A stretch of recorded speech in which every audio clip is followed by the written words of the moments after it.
This doesn't look like a breakout, and that's exactly why it matters, because right now, silver is not exploding higher. It's hovering right below a level that it just can't seem to clear. Look at this carefully. As of today, 15th of April, 2026, silver is trading around $78, $80 per ounce, depending on session volatility. Not crashing, not breaking out either, just getting close and then getting pushed back again and again. And that kind of price behavior is not random. Pay attention. Don't ignore this, because while price looks stable on the surface, what's happening underneath is building pressure. And most people won't see it until it's too late. If you're watching this right now, make sure you subscribe to the channel, like this video, and drop a comment below.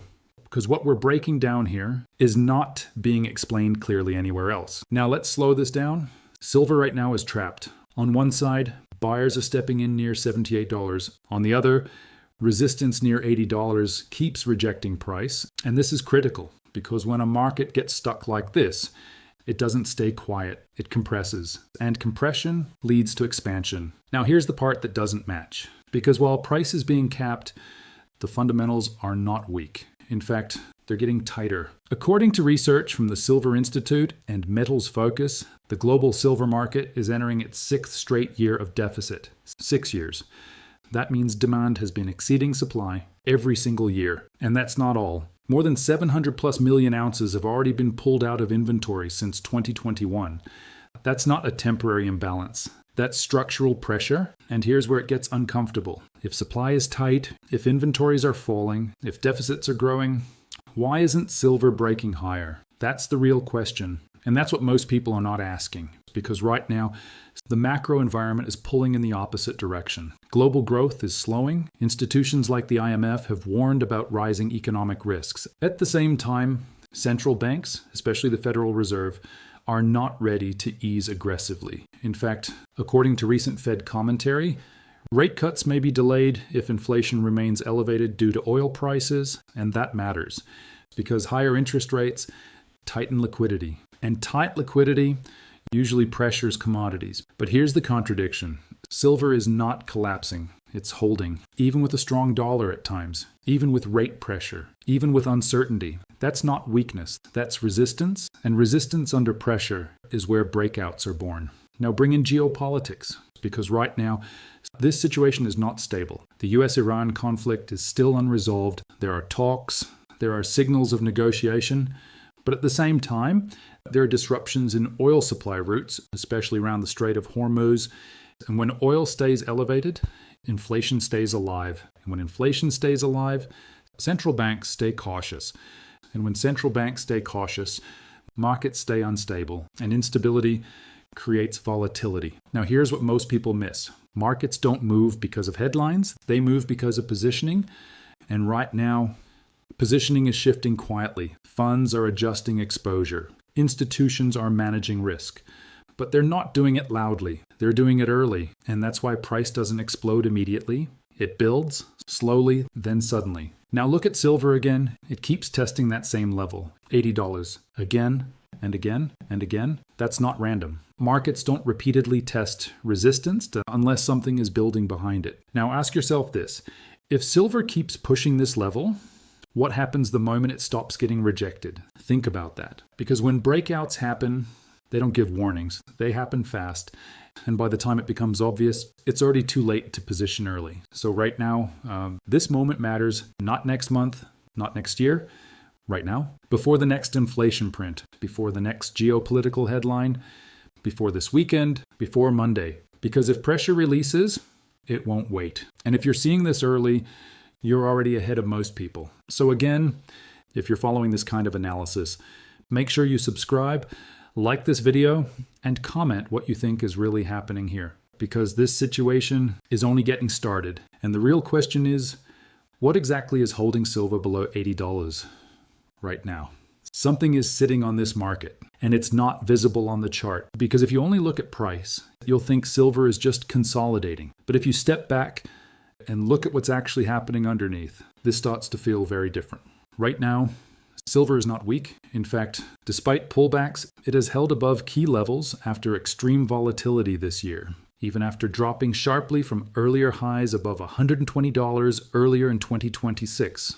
Let that sink in. This market already showed you how fast it can move. It already touched extreme highs. It already triggered panic. It already forced positioning changes. And now it's back near 78, 80, not collapsing, just stabilizing. That's not normal behavior. That's controlled behavior. Now here's where things start to get uncomfortable. Because when markets behave like this, it usually means one thing. There are large players involved. Not reacting, controlling. Pay attention. Don't ignore this. Because the real story is not the price, it's the ceiling. That $80 zone is not just resistance. It's being defended repeatedly. Every time silver gets close, momentum slows. Selling appears, and price gets pushed back again and again and again. Now ask yourself this.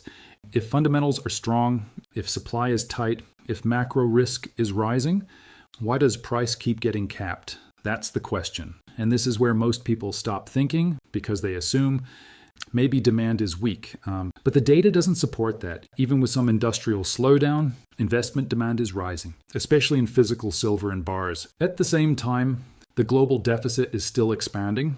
So again, why is price not breaking out? Now let's go deeper.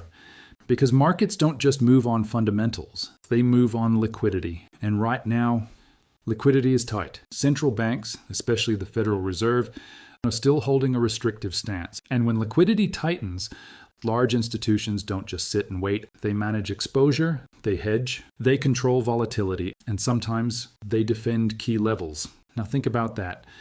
If large players are positioned and the market starts moving too fast, what happens? They slow it down, not by stopping the market completely, but by controlling how fast it moves. And that's exactly what this looks like. Now bring in something even more critical, the derivatives market. Because silver is not just traded physically. A large part of its price discovery happens in futures markets, options markets, institutional hedging flows. And when volatility spikes, those markets become unstable, which means big players need to control exposure, not eliminate it, control it. And how do you control a market? You defend levels. Now look at what's happening again, $80. That level keeps getting tested. And every time it gets tested, it gets rejected. Not aggressively, not violently, just enough to stop momentum. That's not panic selling. That's controlled pressure. Now here's your first curiosity trigger. What happens if that control fails, even for a moment? Because if that ceiling breaks, even briefly, it could trigger something much bigger, not a normal rally, a positioning shift, and positioning shifts don't move slowly, they move fast, very fast. Now let's connect this to something bigger, because this is not just about silver, this is about the system around it. Right now, global markets are dealing with inflation, uncertainty, energy, instability, geopolitical risk, tightening liquidity, and when all of these factors combine, markets become fragile, not visibly, but structurally. And silver is extremely sensitive to that structure because it sits between industrial demand, monetary demand, which means it reacts faster than most assets. Now here's where the tension escalates, because while silver is being capped near $80, the underlying pressure is not decreasing. It's building quietly. And here's your second curiosity hook. What if this is not a failed breakout, but a delayed one? Think about that, because delayed breakouts are usually more aggressive. Now imagine this scenario. Silver continues to hold above $78. Macro uncertainty remains. Oil prices stay elevated. Inflation expectations don't fully drop. And then one trigger hits. It could be weaker inflation data, a shift in Fed expectations, escalation in geopolitical tension, and suddenly that ceiling at $80 is no longer enough. And once that happens, price doesn't ask for permission, it moves. Now this is where people get caught, because by the time breakout is visible, positioning is already done. And retail reacts late always. So right now, this phase matters the most, not after breakout, before it. Right now, before this weekend, before the next headline, before Monday opens, because if pressure releases, it won't wait for confirmation. And that's why this situation is not normal. Because you're not watching a rally, you're watching a controlled market with pressure building underneath it. So again, if you're following this level of analysis, make sure you subscribe to the channel, like this video, and comment what you think is really happening behind this $80 level, because what happens next could define the next move in silver. And the real question is, How long can this level hold before something breaks? Now let's take this one level deeper, because what's happening right now may not just be about price, it may be about the system behind the price. And this is where things start to get serious, because silver has already shown you something this year that most people are ignoring. It already moved violently. Earlier in 2026, silver didn't just rise. It surged to extreme levels, even touching above $120 per ounce before collapsing back down. Think about that. From normal range to panic level highs and then back down. That's not a normal cycle. That's stress. Stress inside the system. And when markets show that kind of behavior, it usually means one thing. The system is unstable. Now look at where we are today. Silver is no longer at those highs. It has pulled back sharply. In fact, prices dropped more than 30% from those peak levels after liquidity conditions improved. But here's the critical part. Even after that drop, the structure did not collapse. It stabilized, it found support, and now it's building pressure again near that $78, $80 zone. That tells you something important. The move wasn't fake, it was forced.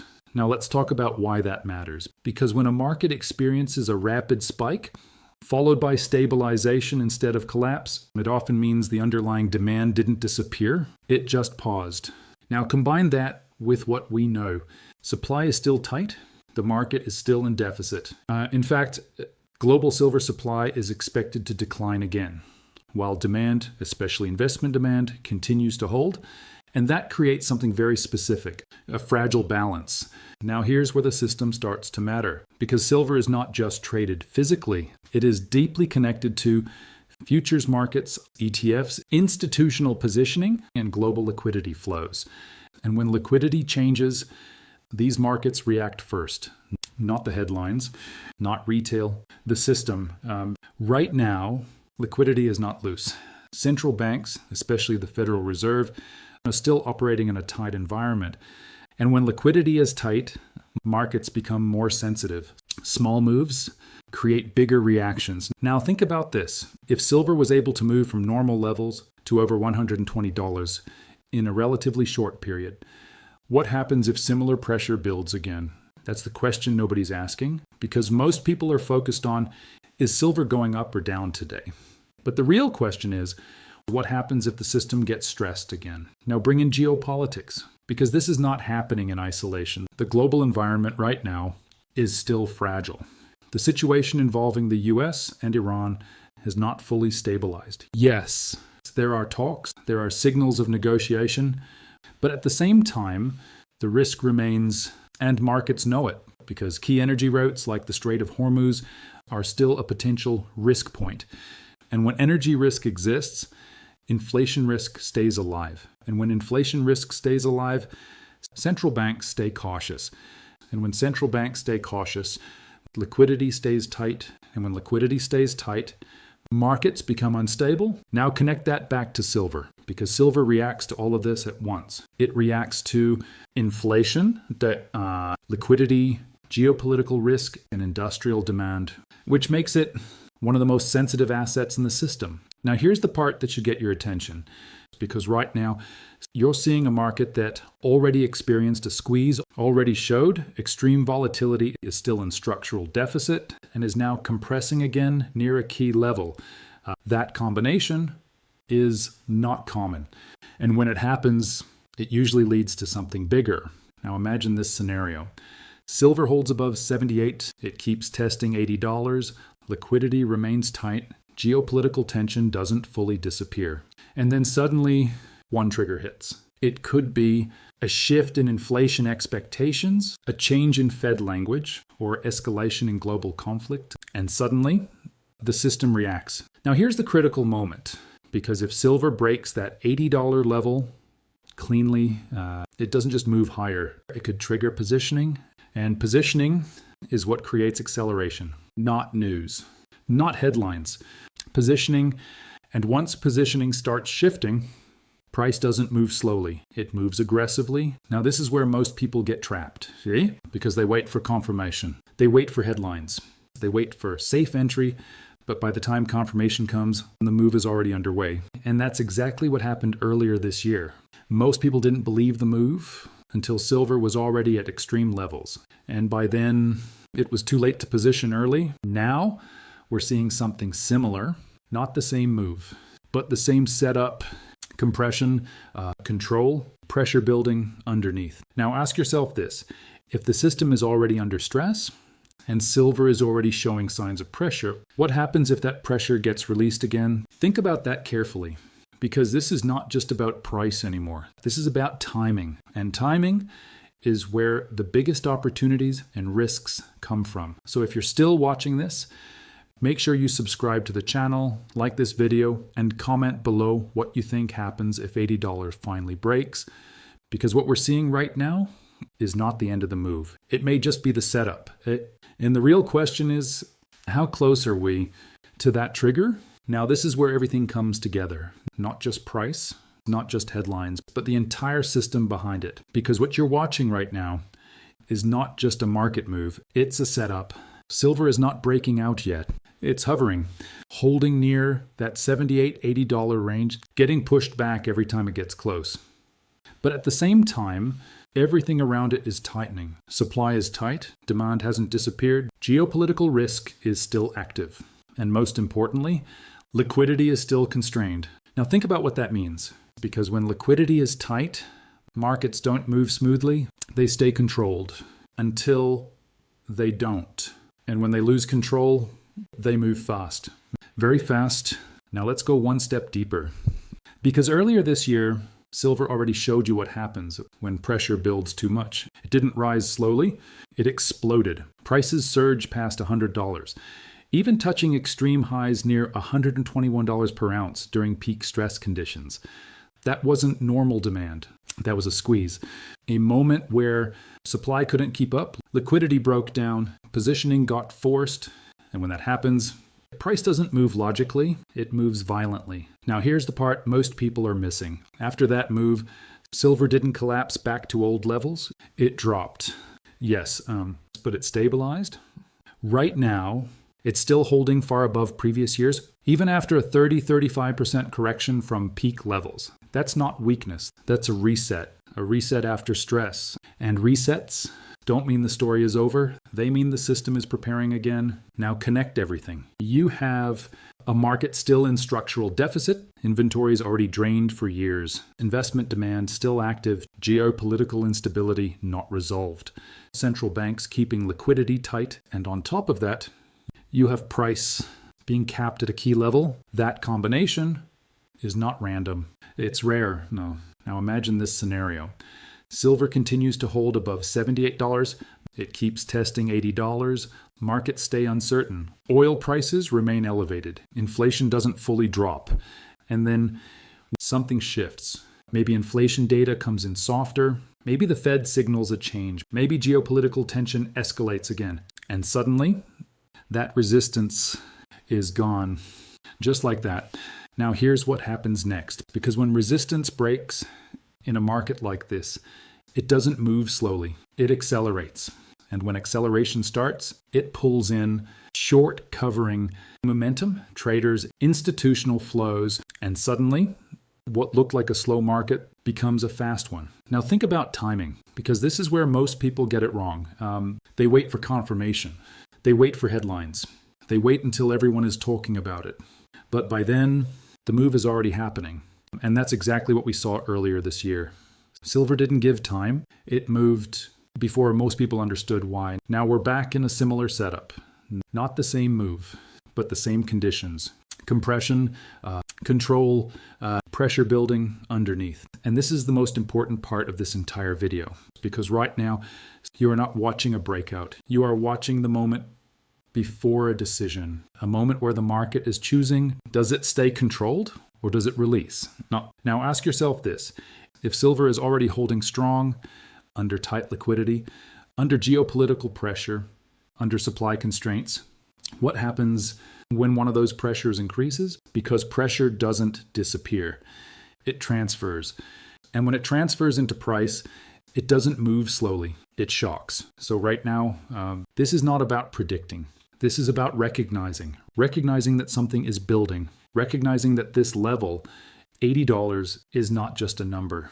It's a barrier, and barriers don't hold forever. So if you're still watching this, Make sure you subscribe to the channel, like this video, and comment below.